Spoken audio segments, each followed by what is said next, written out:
folks? Welcome back. Lord of the Ring. I appreciate you joining me once again. I appreciate everyone tuning in to the last episode where we covered Halloween Havoc 2020, which was the WWE's reincarnation of the classic WCW pay-per-view Halloween Havoc. But I couldn't let the month go by without doing one of those WCW shows. So happy Halloween, everyone. Let's get into it. Halloween Havoc 1997, which is arguably the best Halloween Havoc, certainly has the best match that you'll see on a Halloween Havoc, which I'll get into that in a moment. And probably my favorite Halloween Havoc, if I'm being honest. I don't know. It's tough to say, but it's definitely up there. So as I like to do, let's go ahead and break down the matches on the card and feuds and show us how we got there. So the first match is Yuji Nagata versus Ultimo Dragon. Ultimo Dragon and his former manager Sonny Ono had been at odds for months, basically the entire year. And this match is basically a way to get Yuji Nagata on the card and play off that storyline with Dragon and Ono. On the October 13th episode of WCW Monday Nitro, Nagata made his way to the ring with Ono, and during his entrance we got a video promo from Ono saying that he's been unable to teach Ultimo Dragon a lesson, but now he has the man to do it, and Nagata will face Dragon at Halloween Havoc. Chris Jericho versus Gato. Second match on the card. Yeah, this match had no build. It wasn't announced beforehand. This was a late addition. Nothing to say here. Next. Rey Mysterio Jr. versus Eddie Guerrero. Now, Rey Mysterio Jr., he was fresh off a knee injury, and he vowed to come after Eddie Guerrero for injuring him. On the September 22nd episode of Nitro, Mysterio was facing Silver King when Eddie came out and distracted Mysterio momentarily, but Rey would get the win anyway.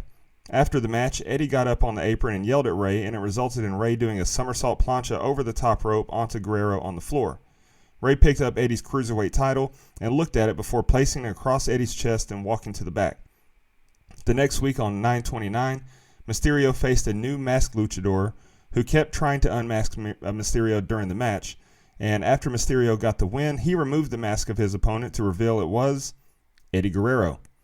During Mysterio's match on the October 13th Nitro against Dean Malenko, Guerrero ran in and swiped Rey's mask, stole it off his face, causing him to forget the match, just cover his face, and allowed Malenko to get the win. Guerrero would attack Mysterio one last time on the go-home Nitro. Alex Wright versus Steve Mongo McMichael. This is a weird one. So in addition to the Horsemen versus NWO storyline, Mongo had also been in a months-long feud with Jeff Jarrett, who was being managed by Mongo's wife in real life, Deborah. She was only associating with champions, and Jarrett had been heavily featured in the U.S. Championship picture. During Alex Wright's match on 10-6 against Billy Kidman, we cut to backstage where Mongo and Deborah are in a shouting match, and when Jarrett tries to intervene, Mongo tells him to butt out and challenges him to a match at Halloween Havoc. Well, Jarrett was gone before that would happen. He's off to the WWF. The next week on October 13th, Deborah announced that Jarrett's departure didn't mean that Mongo wouldn't have a match and that she's got a surprise. She's on to bigger and better things, she said.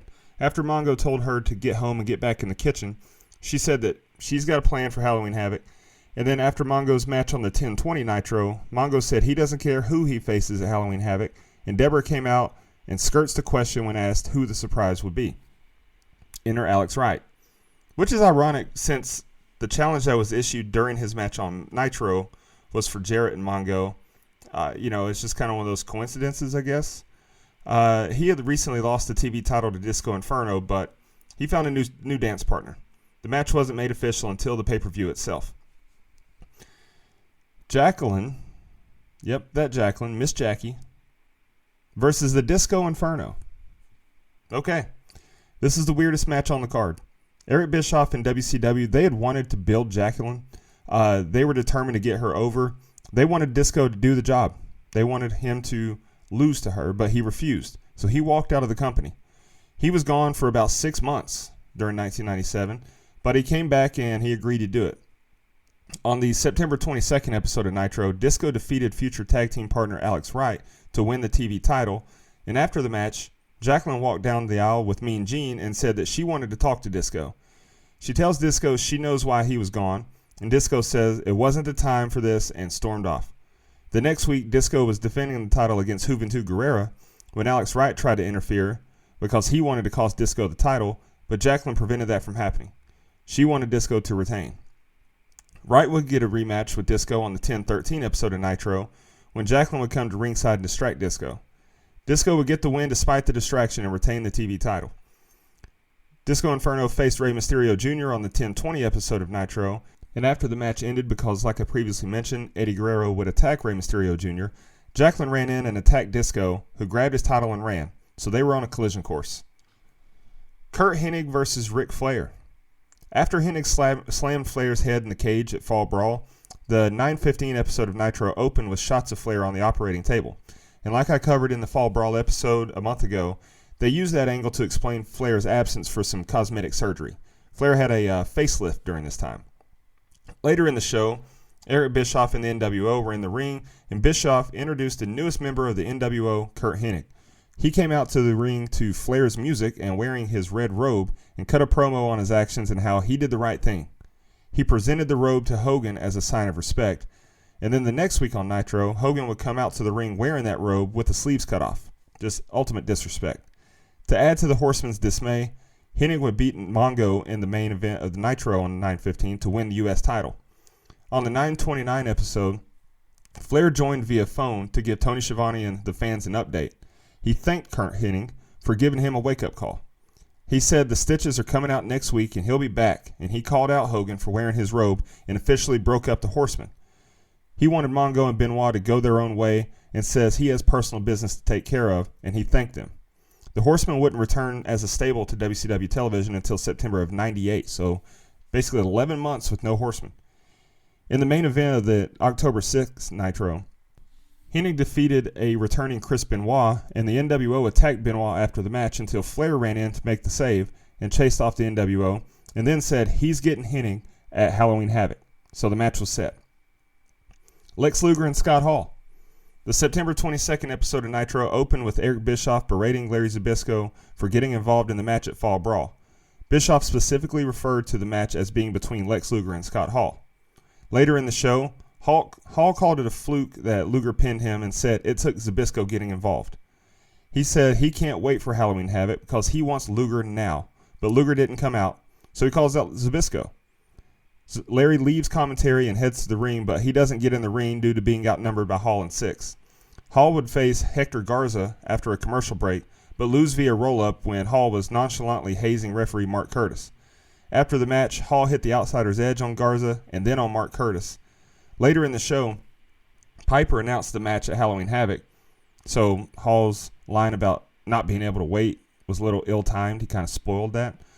But the match is official now, and Larry Zbyszko is going to be named the special guest referee. Macho Man Randy Savage versus Diamond Dallas Page. This feud lasted pretty much the entire year of 1997.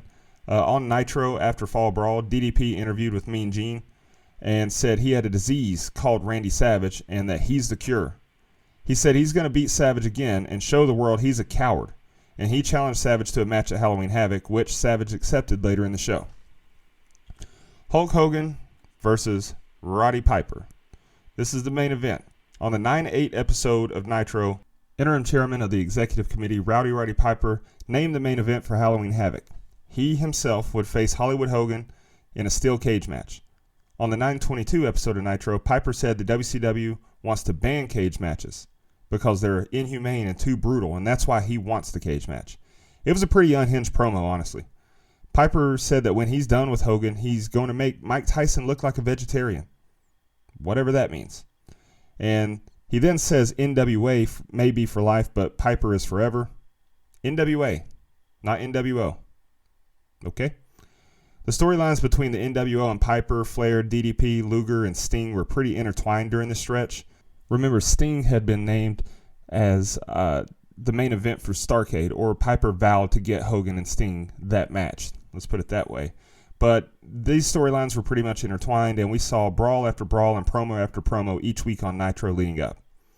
Now, some other notable things about this time frame, just for context. Goldberg debuted on the 9-22 episode of Nitro, and he defeated Hugh Morris. Looked very impressive doing so. I wonder what he would go on to accomplish. The 10-6 episode of Nitro opened with an RIP graphic for Brian Pillman. He tragically died the day before on October 5th, 1997. And then also, During this time, Kevin Nash had gotten injured, so that explains his absence from any storylines or matches. So let's get into the show. It's October 26, 1997. The show opens with a video package promoting the main event, and then Slim Jim presents Halloween Havoc.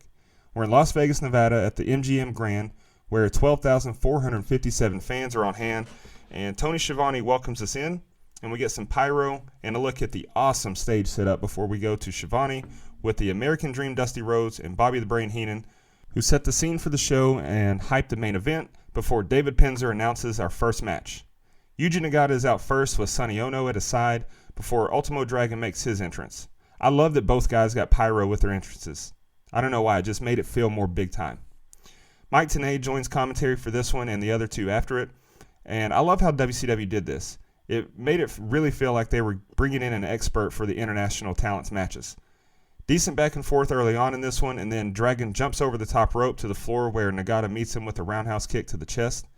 Dragon recovers, though, and hits the name that's moved after him, the Acai Moonsault. Remember, that move is named after Ultimo Dragon's real-life last name, Acai. Something weird about the match.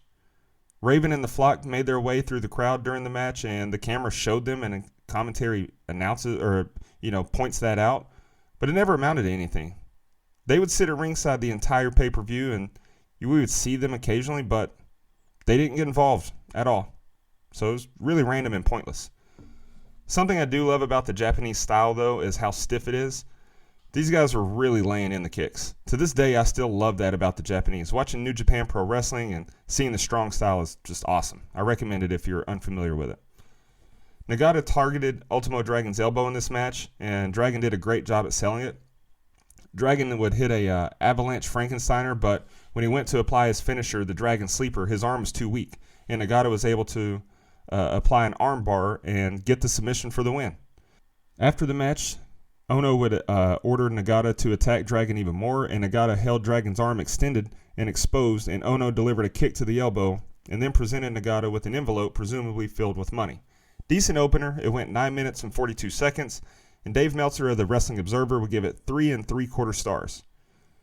Next, we go backstage where Disco Inferno is giving an interview for WCW's website, and he mentions how he can't hit or kick Jackie, but he's still confident, and then Jackie comes in and runs him off. Now, when he said he couldn't hit or kick her, he wasn't joking. The State Athletic Commission in Nevada was super strict on WCW for this match. They didn't want it to happen, and as a result, it was in the stipulations, Disco could not hit her at all. Weird. Next is the match that had no build. Gato makes his WCW debut here against his, quote, longtime rival, as Tenay said, Chris Jericho.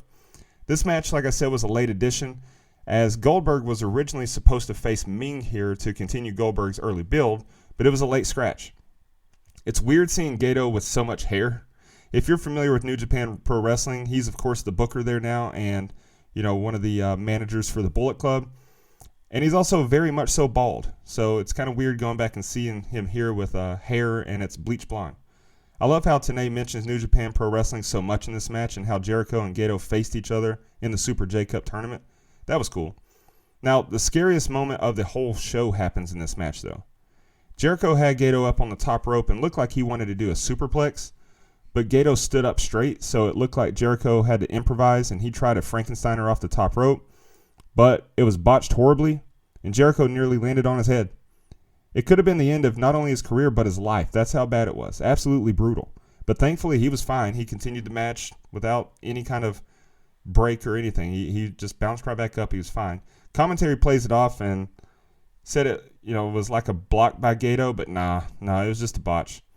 Gato tried a drop kick off the top rope, but Jericho avoided it and then locked Gato in the Lion Tamer to get the submission. 7 minutes, 18 seconds. Meltzer would give it 3 stars. And here's one thing worth mentioning about Dave Meltzer. He's been known to show bias for anything New Japan Pro Wrestling related, and this doesn't help his case. Now, I'm not saying it's a bad match, but it's definitely not 3-star worthy. Probably 1.5 to 2 stars at best, in my opinion. Just nothing special here, and that botch was awful. Backstage now, and Mean Gene Okerlund is interviewing Deborah. He asked her who her surprise is, and she skirts the question again before Mongo comes in and tells her he wants her diamond ring back and his credit cards back. And then Mean Gene says it should be handled in the court of law and not here, before throwing to our next match. And this next match is a banger. Rey Mysterio Jr. is out first, and he's wearing a special purple getup that I guarantee you've seen pictures of because this match is one of the most famous matches in his career. The Cruiserweight Champion Eddie Guerrero is out next, and commentary mentions it's mask versus title in this one.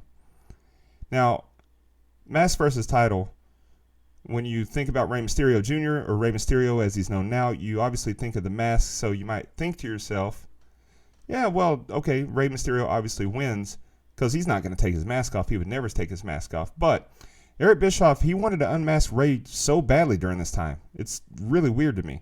He justified it on his podcast by saying that Rey was a handsome guy and he felt the mask took away from his potential because fans seeing his face and seeing him sell emotions would benefit him. But he has since admitted that he was wrong.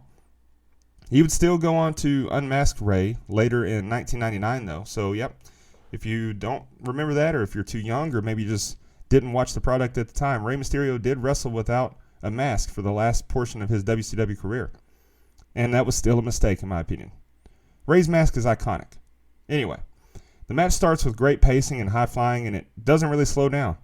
Rey took a hard bump early on as Eddie pulled him off the apron to the floor and followed it up by ramming him into the ring steps. Later on, Eddie applies an abdominal stretch and pulls at Rey's mask eye holes, trying to rip it. After some pin attempts from Eddie, Rey hits a moonsault DDT off the top rope. Beautiful move. But Eddie regains the advantage by drop kicking Rey off the apron to the floor and then Irish whipping Rey into the guardrail. Back in the ring, Eddie puts Rey in a camel clutch and then ripped a huge hole in Rey's mask at the eye hole. Eddie got Rey hung upside down in the Tree of Woe in the corner and then tried to do a baseball slide to Rey's face, but Rey raised up and Eddie slid into the ring post crotch first. Great spot there. That's followed up with an incredible move. Rey does a somersault over the top rope to the floor to Eddie and turns it into a head scissors. It was just incredible. The finish comes when Eddie went for Splash Mountain, which is basically the outsider's edge from the top rope, but Rey countered it into a Hurricane Rana and got the pinfall. Almost 14 minutes long, and it was great. Meltzer gave it 4 3/4 stars, but it's a 5-star match if WCW ever had one. Rey's mask was all ripped up, and after the match we get a great close-up shot of him with his new Cruiserweight title, but it's interrupted by Eddie attacking Rey and tossing him out of the ring.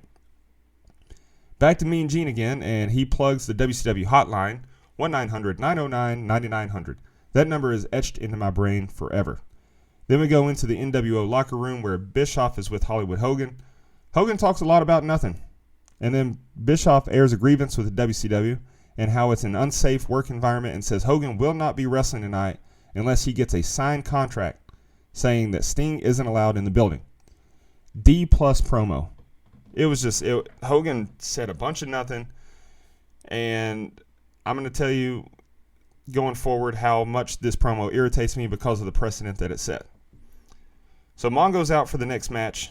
No pyro, but he gets some cool thunderous sound effects, which I didn't notice in some of the matches, but later I went on to notice almost everyone had it. When the name graphic popped up on the screen, we got some thunder effects, which is perfect for Halloween Havoc. Deborah's Mystery Man is out next, and it's Alex Wright.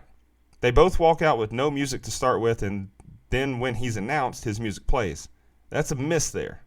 To me, the way they should have done that was Deborah should have came out with a microphone, and she should have announced him, and then his music hits and he walks out. That was a very flat reveal. Commentary says, it's Alex Wright, but then they just ignore it, and they go on and on about Hogan and Piper. I hate how WCW did that on commentary, and they did it often. They oversell the main event of the pay-per-view during the pay-per-view. I mean, we've already purchased it by this point. We're in. We don't need more hype for it when there's other stuff going on. Super distracting, and honestly a disservice to the other wrestlers. They still go on about the main event even after the match starts. They just completely ignore what's going on in the ring. I mean, the match was awful, don't get me wrong, but it's so annoying how Schiavone, Dusty, and Heenan carry on. They finally do talk about the match for the ending, and it was a terrible ending. Alex Wright attempted a tombstone, but fell down, so there's a botch. Then Mongo hit a tombstone.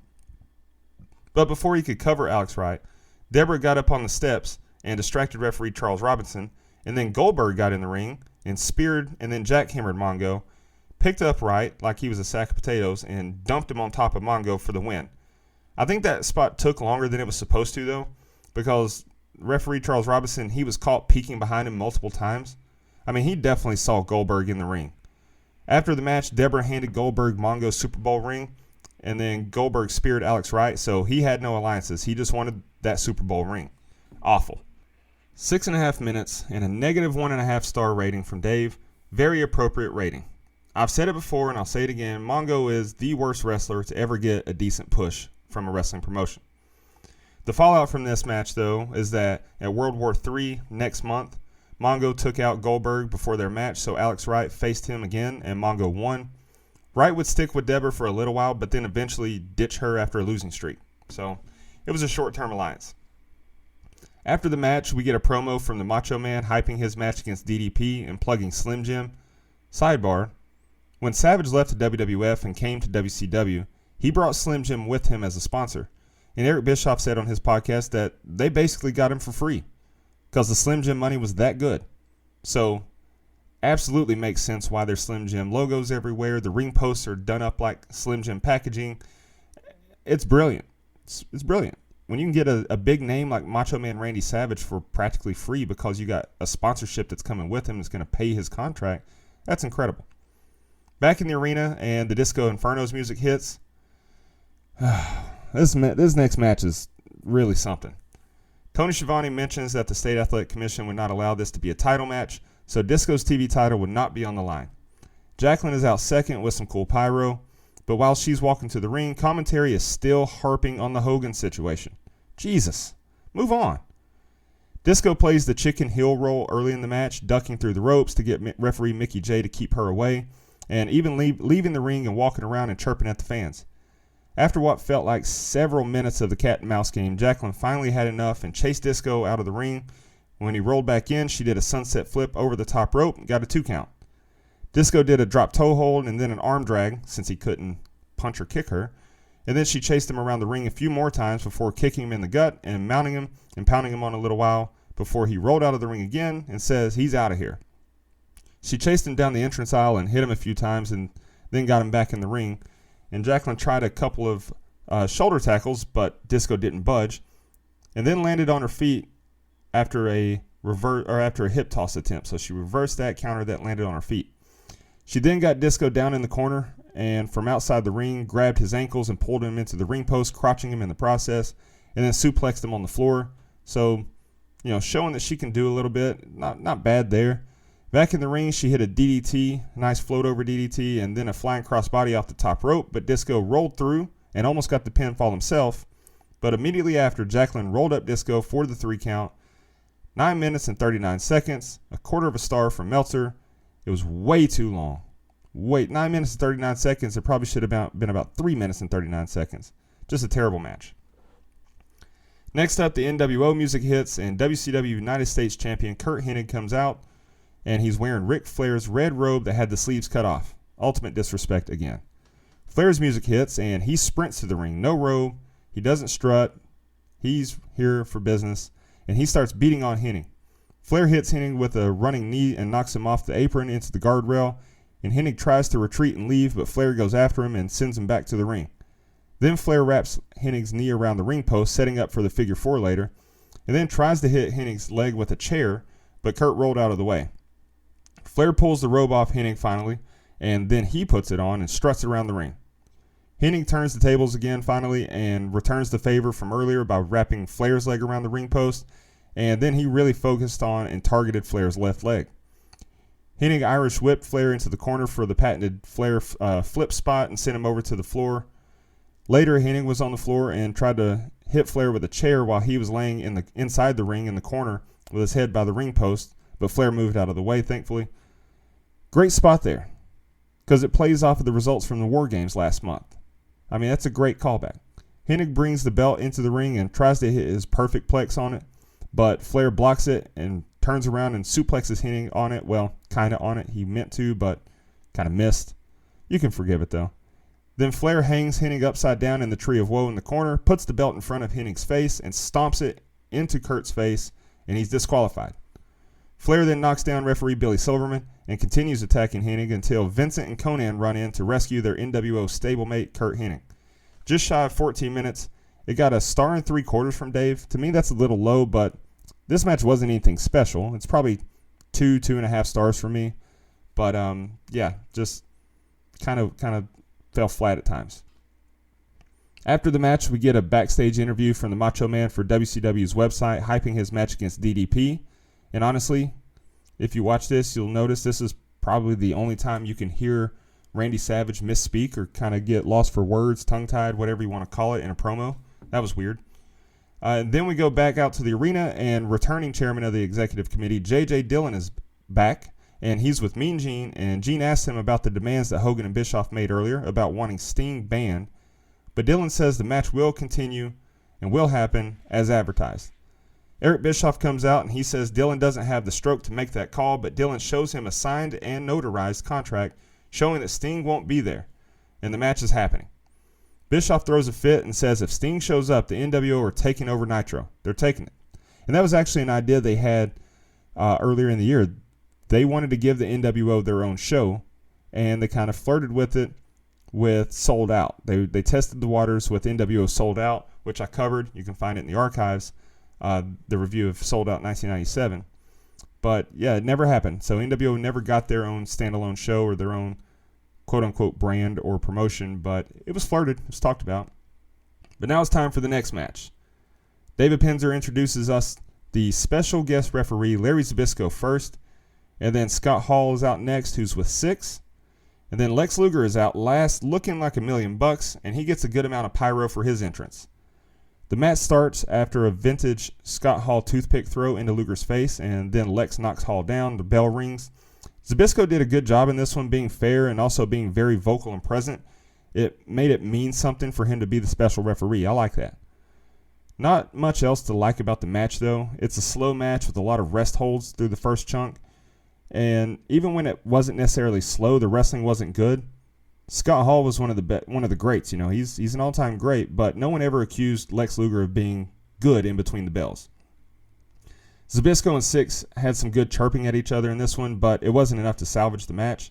Larry also had a very slow and deliberate count cadence, which caused Six to protest every time. That was good. Eric Bischoff comes to the ring, and he gets up on the apron, but Zbyszko knocks him off. And then Luger mounted some offense, which consisted of some strikes and 3 straight atomic drops. It's about what he had in the arsenal. When Luger signaled for the torture rack, Bischoff distracted Zbyszko again, and Six got into the ring and kicked Luger from behind, which allowed Hall to hit the outsider's edge for the pinfall. Zbyszko gave the most reluctant 3 count possible, but Hall's the winner. But just for a moment, because then Zbyszko demanded for the replay, and when he saw what happened, he said this match isn't over, and he demanded Hall get back in the ring. Hall ran in and got in Larry's face, and Luger applied the torture rack when he was busy distracted yelling at Larry Zbyszko, and he got the submission. Six attacked Luger and then went after Zbyszko, but Larry locked him in a front face lock. Hall grabbed Zbyszko off of him and attacked him and then held him for Bischoff to land a roundhouse kick to the head, and then Eric put a foot on Zbyszko, and Hall counted to 3. Just over 13 minutes and got 3/4 of a star from Uncle Dave. Honestly, it's a fair rating. It sucked. It wasn't good. Next up is the Las Vegas Death Match, and David Penzer announces the rules. It's basically a last man standing match with a different name. Randy Savage is out first with Miss Elizabeth, and Savage is wearing Slim Jim colored gear with Snap Into It on the back of his jacket. His weightlifting belt that he was wearing also said Snap Into It on the back and had a Slim Jim logo on the front. We love a good sponsorship. Get that money. Diamond Dallas Page is out next, and he's got his ribs heavily taped. The match pretty much starts on the floor with the two brawling at ringside, and brawl is the right word for this match. Not much wrestling going on.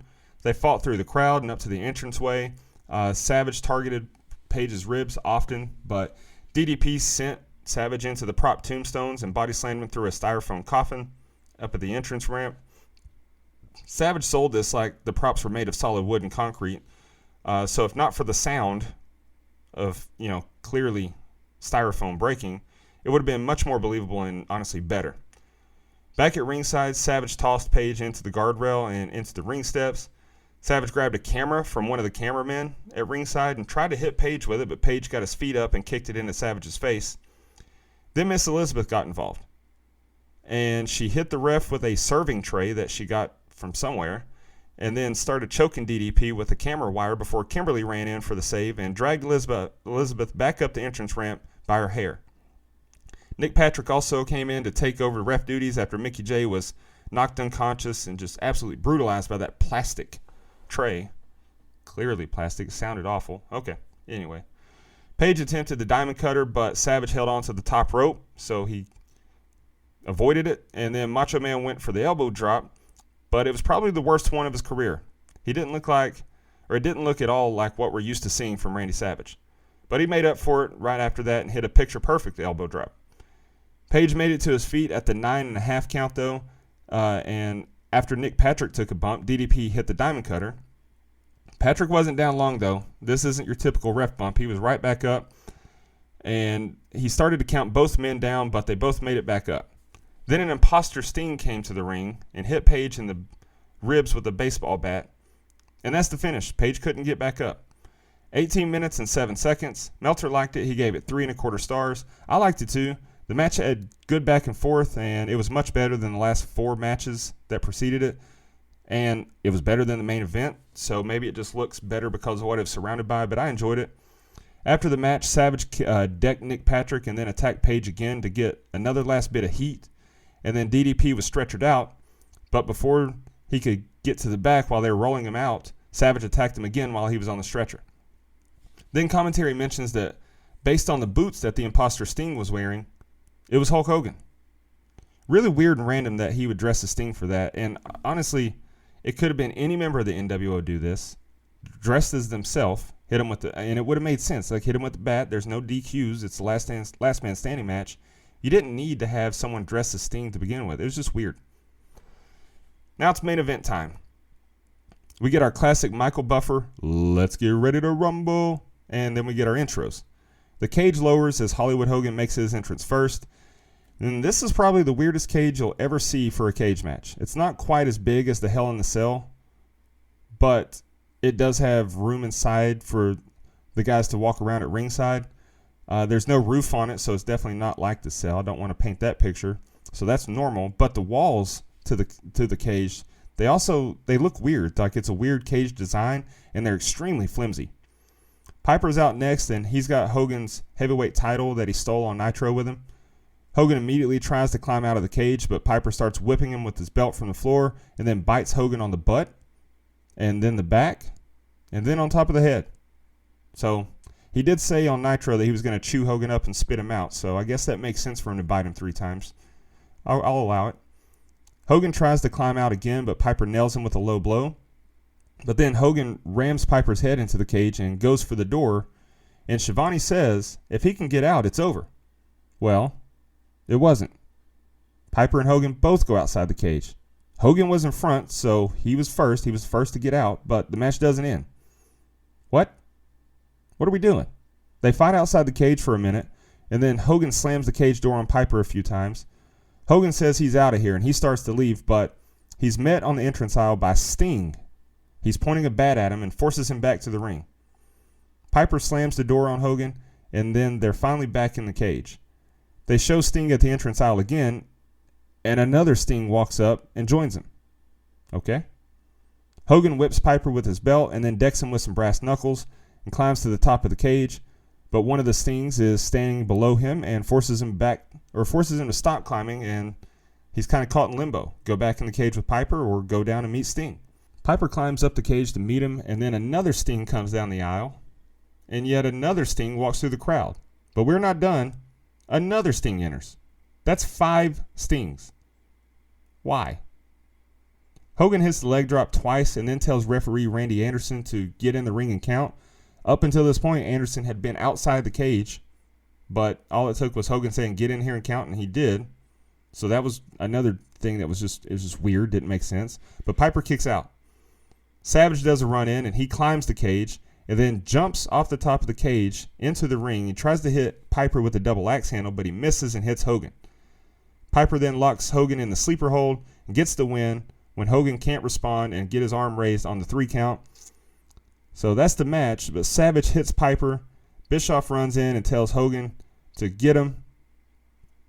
They handcuff Piper to the cage, and Savage throws some of the worst work punches you'll ever see. Very uncharacteristic for Macho Man. This was not his best pay-per-view.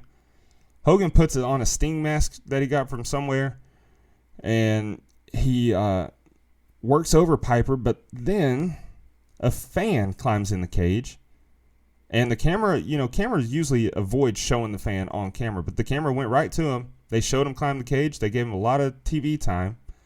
But then Savage and Hogan, once they realize what's going on, this is a fan, they start beating on him. Idiot. He got what he deserved. He deserved that beating. Stay behind the guardrails if you're a fan in attendance, unless you're instructed by someone who's involved in the event to cross the guardrail. Security runs in and pulls the fan away from Savage and out of the ring, but not before he got a little beating and his shirt ripped off. And that's the end of the show. Shivani says we're out of time. The match went 13 minutes and 37 seconds. Meltzer gave it a dud rating, and it's hard to argue. He said it was a, quote, slow motion battle of should-be extinct dinosaurs, end quote. And, I mean, that's not fair, I don't think, to Hogan or Savage, but the match wasn't good. And also 5 stings at ringside when there was no reveal of who they were or what was going on. I mean, I get it. You're playing the mind games. Hogan said, if Sting's in the arena, I'm not doing this match. And then, having 1 fake Sting would have been enough. But you got 5. And then we need some kind of payoff. Like, well, who? That's not Sting, so who is it? Like, it should have been someone. Maybe it's DDP coming to get revenge for Hogan hitting him in the ribs earlier. But we don't get any of that on the show. Now, for what it's worth, also, the WWF mocked this match, and they called it Age in a Cage. That's a very solid dig. I love a good trash talk. That's good. But that's the show. Total time of the show was 2 hours and 52 minutes and some change. And it had 9 matches that totaled an hour and 40 minutes and 44 seconds. That's not a bad ratio. So not too much filler, not too many promos in between matches. Although that one promo from Bischoff and Hogan was bad because, like I said, Hogan was just rambling about God knows what. And then Shivani and Heenan and Dusty, they would not stop talking about it through the other matches. They just kept harping on it. So it was bad. But it is what it is. Let's get to our superlatives, the fun part of the show. The Shockmaster Shockingly Bad Award. Now, usually, anything involving Mongo is up there for a strong candidate, and his match here was definitely the worst match on the card, but I've got to give it to the idiot fan who climbed in the cage and disrupted the ending of the show. Maybe they were going to give us a Sting reveal, let us know who these fake Stings were. Maybe they were going to work over Piper some more, but instead, the show ends with Piper handcuffed to the cage and Hogan and Savage in the ring having to have security pull this fan out from underneath them because they're beating on him. It was just such a distracting and such an unfair end to the show. The RVD 5-star moment or 5-star award, Rey Mysterio Jr. and Eddie Guerrero, they put on an instant classic, so I'm going to give them the RVD 5-star award. Honorable mention here goes to the set design. I said it last episode on the NXT Halloween Havoc 2020 episode, but the set designs for Halloween Havoc were so great. Like they capture Halloween and what Halloween is about so well. You had the prop tombstones. You had it just looked right and it felt right.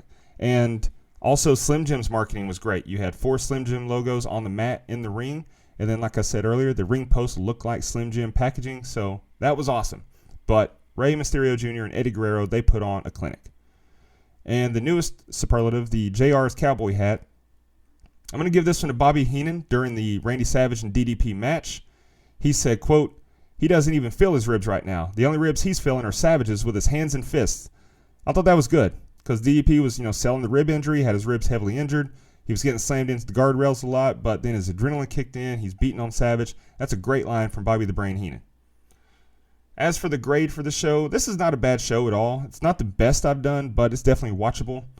It's a really strong undercard that made the main event look worse than it actually was, I think, because those matches were so good.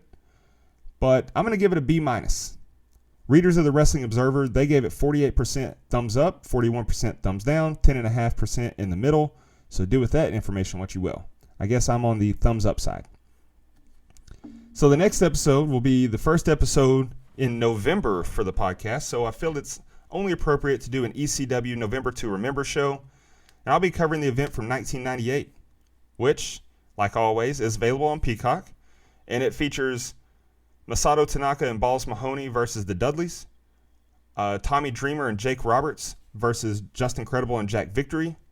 And the main event is Sabu, RVD, and Taz versus Shane Douglas, Bam Bam Bigelow, and Chris Candido, among other matches. So be sure to check me out on Twitter. The pod account is, X. I guess we're not Twitter anymore. Follow me on X at loreofthering_. And you can follow my personal Twitter at dmfrank_. I love interacting with you all. Continue to help me grow. Continue to share any feedback. It helps me grow even if it's negative, so don't hold back. And yeah, with that, Halloween Havoc 1997 is down for the 3 count. So long from the Volunteer State.